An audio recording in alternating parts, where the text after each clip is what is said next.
So I found out I won because the school district, St. Louis Park, had it in a newsletter. And so a friend of mine screenshotted it and said, "Hey, like you're the winner." And I was like, "Are you serious?" I was like, I went and I Googled it. I was like, "You can't be real." And it was real.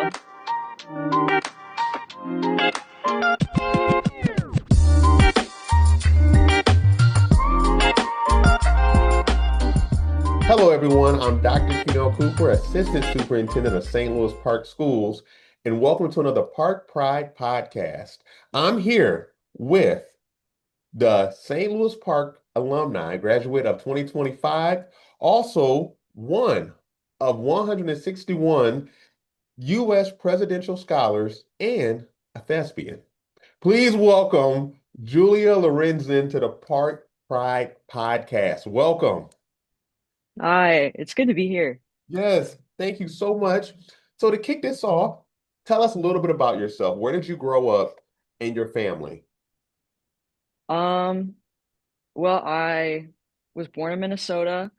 I've lived in St. Louis Park my whole life. Um, yeah, I'm from St. Louis Park and um I went to Park Spanish Immersion. Okay. Um, yeah, I was at PSI. I've been at St. Louis Park for all of my like primary and secondary education, and then now I'm at Bryn Mawr College, which is right outside Philadelphia. Okay. Um, yeah, So you're joining us from Philadelphia right now. Now, just remind yeah. me, do you have any siblings? Tell us about your family a little bit. No, I've got no siblings. Okay. Um, my family was something that I wrote about and I talked about a lot in my scholarship application. My parents got divorced when I was really young. Okay. Um, and then when I was 13, unfortunately, my mom passed away. So I've been living with my dad since then. And yeah, I mean, I guess we've got kind of like an untraditional family. Um, but yeah. So you wrote a lot about your family, so it must be something that inspired you and pushed you to get to where you are today.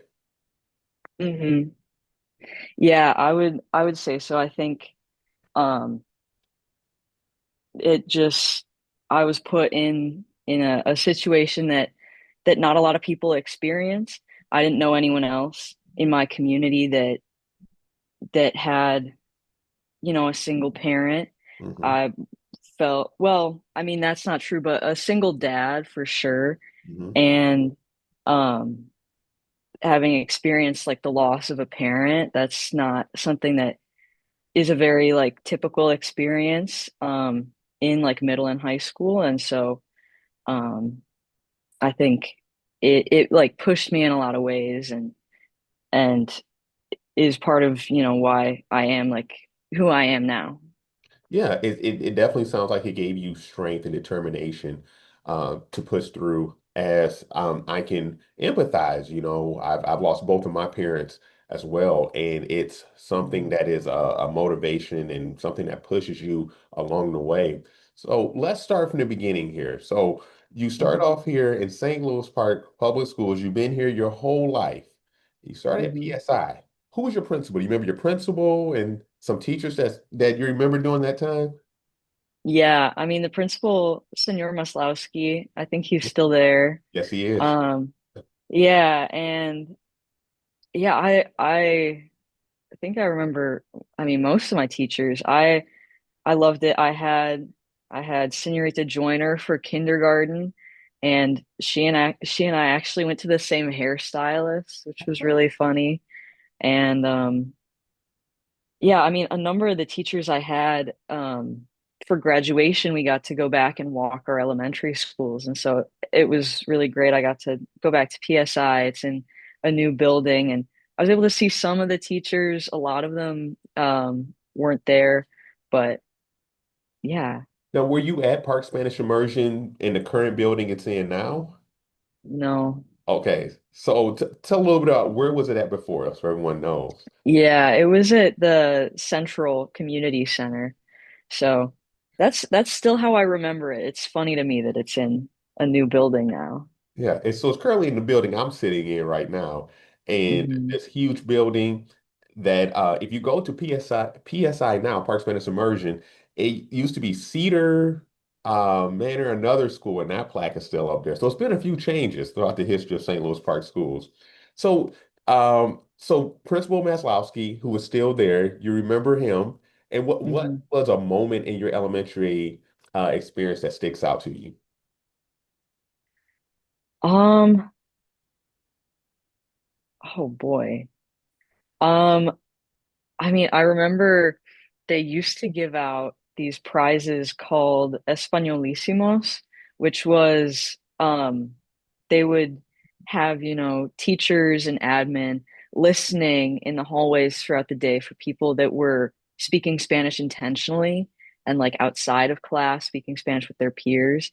And so if you were like caught speaking Spanish, then you could win this prize for the week, and it was like a disco ball on a necklace. um and I just remember that being like huge. I was like, everyone wanted one so bad. I don't know, I mean, I certainly really wanted one. I don't know if I was willing to speak Spanish to get it at the time. I was like, I don't really want to speak Spanish, but I really wanted a disco ball on the necklace. So I'm going to ask Principal Maslowski if they still do that then. Thank you for sharing that. I'm going to let them know about that. So then hmm so you went through elementary and then you spent time here in the middle school, right? How hmm was middle school experience for you? What activities were you um involved in?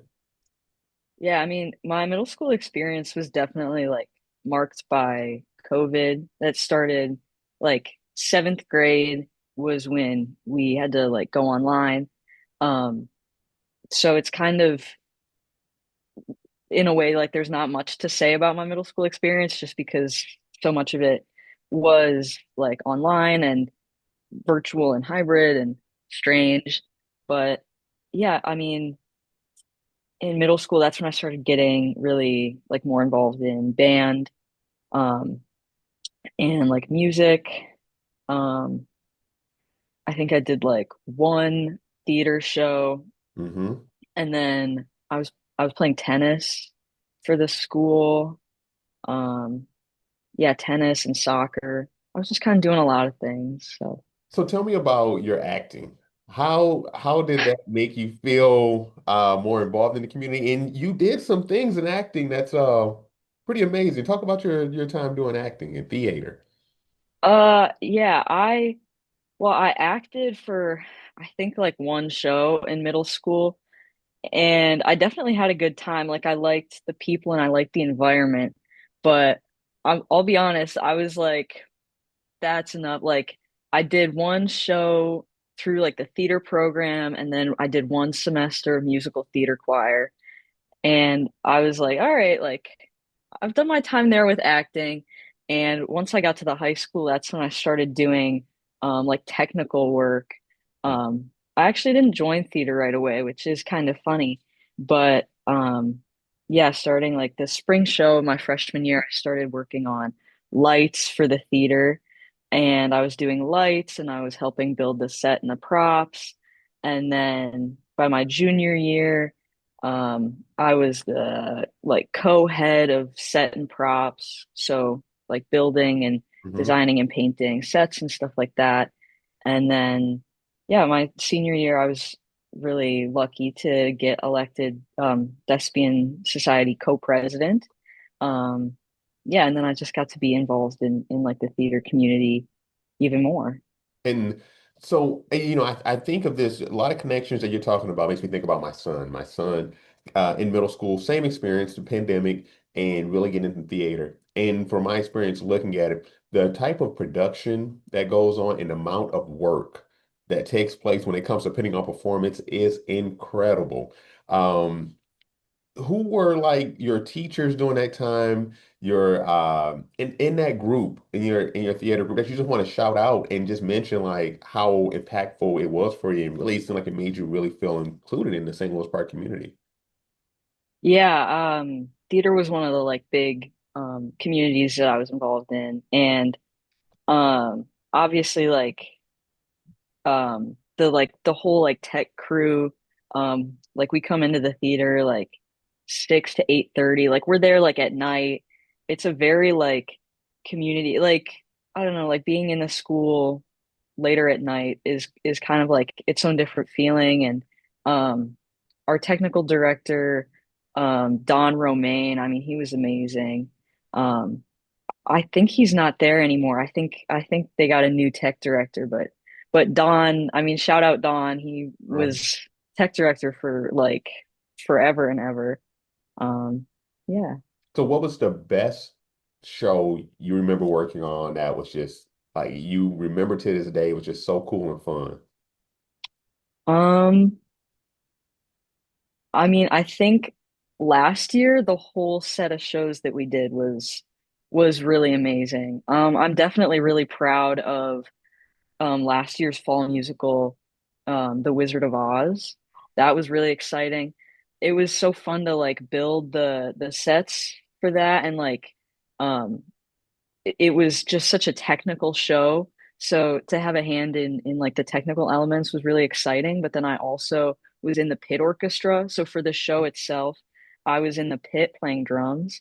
And that was a lot of fun for me, just like to be able to watch the show and like really be a part of it. So not only did you did set, but you also played instruments. So you were you really involved in music too? Yeah, yeah, the band program was huge for my time at St. Louis Park. I uh I'm a percussionist. But then I also was like looking for some more challenge. So at the end of my freshman year, I started picking up clarinet. So then I was playing clarinet with the band as well. So I'd switch off, just depending on like the pieces that we were doing, and if there was a section that needed more help, or um, just whatever would like suit the needs of the band. And I'm really grateful for both of the band directors I had, Mr. Schmitz and Miss Heim, that they like let me do that. And I, yeah, that they would like push me to, I to love do what you that. said that you decided to take on a challenge. So you love to just take challenges on, and it seems like you don't like the ordinary or anything that's just simple. You like challenges. What was your biggest challenge Yeah. in high school? Um, that's a good question. I mean, um, starting my junior year, I started doing PSEO at the University of Minnesota. I was doing part-time PSEO. So I'd say that was, um, I mean, just kind of that whole experience was, Talk a little bit more its about own kind of challenge. what was that experience? What did you do in the program? Yeah, so I had already been in a program called Umpty Ump, which is the University of Minnesota's program for like accelerated youth mathematics. So I had already been taking math classes at the U, like with other high schoolers, but like on campus. And so I knew that doing more classes at the U was something that I was interested in. So my sophomore year, I applied for PSEO, which is the post-secondary enrollment opportunities, and got in. Um, and so then I started taking classes part-time at the University of Minnesota. So I would go there for like, for example, like the first half of my day, like in the morning, I would be taking classes there. And then in the afternoon, I would go to the high school. And it changed like year to year, semester to semester. But I think my junior year, I was having my classes in the morning at the U, and then fifth, sixth, and seventh period at the high school. And then my senior year, I had first, second, and third at the high school. And then in the afternoon, I would go to the U. And it's just kind of, I mean, I really enjoyed it. It was worth it, but it's also like a lot to, I mean, not just academically, but also to balance like, oh, I have to be here. I have this commitment. I have to go to class, but I also have a field trip for the high school, like stuff like that. So it taught you a lot about making sure you balanced and and was able to monitor your time and have a good schedule and stay focused. A lot of things, a Hmm. lot of great accomplishments. I love that. You was like, school is not hard enough. I need another challenge. So, so speaking of that, let's go Yeah. to the next thing is how did you become one of 161 students to become a 2025 U.S. Presidential Scholar? How did that happen? And talk a little bit about what Hmm. that scholarship is, a scholar. Yeah. So, first of all, you have to be invited to apply by the Department of Education, based on ACT and SAT scores. There's also you can get nominated. Mine, I believe was based on my ACT score. Um, yeah, it was nearly perfect. All I right. got one question wrong in the science section. I'm So, not going to tell you what my scores were. So you keep going. There you go. yeah. Man, that one question. But um I hate to so bring I up a got sore spot for you. yeah, no, I got invited to apply at like the end of January. So I had already submitted all of my college application materials, I think. Um so I had all these essays that I had written, all of this information that I had like crafted for my college applications. And I get invited to apply, and it they gave me a month to submit everything. And it was, you know, there were like three short essays, a short essay about a teacher that inspired you, and then like a longer essay. So I was able to take a lot of the stuff, supplemental essays, Common App essays that I had already written, and stuff that I had written about my activities, my extracurriculars, and just kind of tweak them a little bit and like copy paste them. And then I needed a letter of rec from my my counselor, Miss Cosgrove. And then I think I also needed the application to be approved by the principal, Miss Paddock. And so I'm really grateful. Miss Cosgrove, responded to my email right away and was able to craft what I'm sure was a great letter of recommendation. I mean, it had to be. Yeah. Um, and that, Miss Paddock was able to approve the application and send it through, and that, I had their support for that application. And then the application goes through committee. Um, and they have a series of selection processes where um, there's semifinalist, finalist, and then scholar. Um, and I got notified that I had been selected as a semifinalist in March or April. Um, Okay, so how you feeling at that time? You've done all this work. It's March or yeah. April. You find out you're a Mhm. semifinalist. What's the I mean, feeling? How's your dad? How's everything going? yeah, it was really exciting. I mean, just like to even be like nominated, to be asked to apply was already huge. And I was like, okay, like that's going on my resume. Um, and then I something that I had been like thinking about and talking to like my college counselor about was on this application, like how honest I should be, because we were looking at like the administration, and in terms of like it's called the US Presidential Scholarship, and we know who's in office. And I was like, if I write about my own experiences honestly, as like a woman, as a queer person, as someone with a family that is very much not traditional, like Hmm. what's that going to look like for me, and are they going to like that kind of application, and are they going to say like, yeah, we want that person as like the presidential scholar? And what we decided was I didn't care. I was going to write about like who I am, and my application was going to be really honest, and if they didn't like it, I was like, okay, that's I don't care. So That's to see great. to see that yeah, to see that I advanced, I was like, okay, like they didn't hate it. Um I was just kind of like amazed by that. And uh yeah, I was really proud, of course, and surprised. And yeah, it felt really good. And I was like, okay, like now, like let's see what's next. Like I'm excited to see about finalists and um, yeah. So now you find out that how did you, first off, how did you find out that you became a finalist at that point? Especially, you didn't Hmm. change who you were.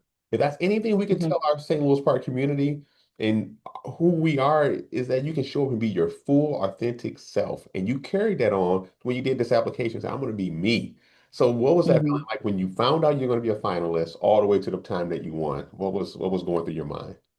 Yeah. Well, it's strange. The invitation to apply, that was, I mean, they sent it like via email, like via mail. Like I got letters and stuff. Even for semifinalists, they said like I got like a letter in the mail and they said, we'll announce finalists in May and we'll announce the winners in June.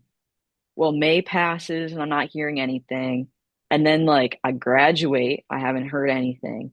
And so throughout the summer, every so often, I'm looking at the website because they posted on the Presidential Scholar website too. And I was like, have they updated it? And for months, like I wasn't obsessed, but just like every, Not I at mean, like all. once Not a month, obsessed at all. not at all. But I'm like, I want to know. Like, I didn't get any communication, no letters. I would look at the website and it would say like semifinalists are announced. And I was like, what's going on? So at this point, they're like 3 months late to announcing even the winners, and they haven't even like said anything about finalists. So I was like, okay, I thought I was never going to hear about them. I was like, the Department of Education, they've got better things to do. Like they don't have any money. I was like, that's okay. Like I'll be a semifinalist forever. Um, and then at the end of September, the Department of Ed released a press statement with the winners. I didn't know this because I'm not following their press releases. Right, because A now week, you're in Philadelphia at this time, right? yeah, at this point, I'm in college. I've moved in. Um, and then, a week after that, the Minnesota Department of Ed releases their press release that says that me and a student from Southwest, I think, were the two scholars from Minnesota. At this point, I still don't know because again, I don't follow the Minnesota Department of Education either. I'm in college. I'm in Philadelphia, and so I found out I won because the school district, St. Louis Park, had it in a newsletter. And so a friend of mine screenshotted it and said, "Hey, like you're the winner." And I was like, "Are you serious?" I was like, I went and I Googled it. I was like, "You can't be real." And it was real. So I was like, "Okay, well, that's awesome." I still Have- haven't gotten any mail from them. I mean, I don't know what the Department of Ed is up to, but So not a phone yeah. call, not a letter, not an email. Nope. No, but I did. I mean, like after the fact, maybe a month after this press release came out, they called me and they said, you need to update your contact information so that we have an address to send your medallion to. I was like, okay, cool. Did you want to call me to let me know? Or so yeah, the communication was all kind of funny, but um So what did you, I'm so when you finally got the phone call about updating your information, what did you eventually receive in this out of this? Oh, you got a medal and what else that comes along with it? Um, I mean, that's a good question. They haven't sent it yet. Um, I know just like from the website, um, that apparently I get like a medallion. So I guess I get some kind of medal plaque thing. Um, I don't believe it comes with any like money. It's not a scholarship. Um, but yeah, I guess I get the title to Hey, keep for myself. I get to put it on my resume and I get hopefully what I'm hoping is a very nice medallion. Hey, first of all, it is a very big accomplishment. One of 161 ever to, Mhm. for this year to get it. So Mhm. congrats on that. And let St. Louis Park be the first to tell you congratulations. I can't wait till you get the medal. You got to take a picture and send it to Yeah, You got to send it to us. Okay, well, for just as sure. we come to this point here, what is going on in life right now? You're in school in Philadelphia. What are you going to school for? Yeah, I'm at Bryn Mawr College. I love it so much. I am, I mean, I won't declare a major until next year at the earliest, but right now I'm kind of looking at studying math and I'm thinking also Spanish. Um, yeah, I don't know. I'm enjoying my data science class right now. I'm really excited to take an Intro to Latin American Studies course next semester. So, I mean, we'll see. I don't know exactly like what my like path is going to look like, but I'm really enjoying it. That's good. Please enjoy it. That's what it's about. Life is about these Hmm. moments to enjoy. And one thing we do here at St. Louis Park is we have a portrait of a learner, and we talk about our students ascend on to their greatness. And once they leave St. Louis Park, is to ascend. And you are certainly doing that. You did it while you was in St. Louis Park too. If you go back and look, what is one word of advice you would give to students that are in school now, whether it's elementary, middle school, high school? You look back, what is one piece of advice you would give? Hmm. That's a good question. I think like find find something that gives you purpose. Um the I spent like the last 2 years at St. Louis Park only taking three classes at the high school. I chose to be involved in like the St. Louis Park community through stuff like theater and stuff like band. And then later like the frisbee team and stuff like that. So like finding finding the things that like bring you joy and that give you purpose, like being part of something that's bigger than yourself. I think Mhm. that was where I like found my place at St. Louis Park. And that was why like I guess like why I stayed. I could have done full-time PSEO. I could have not taken any classes at the high school, but I didn't want to do that because I wanted to stay in band class. I wanted to stay in Spanish class, um, and like stay within those communities and like still like be a part of the things that were like bigger than myself. Um, so That's yeah. that's great advice. For students out here that are thinking, I have to do this, it's the arts too that are very important. Band, Hmm. theater, all the things that you've done. St. Louis Park is extremely proud of what you've done and is continuing to do. As you continue on, not only are we proud, but I know your dad and your mom is extremely proud of everything that Hmm. you're doing. You have nothing to be worried about because that medal's going to come. And when that medal comes, you take a picture and you send it to us. But I will.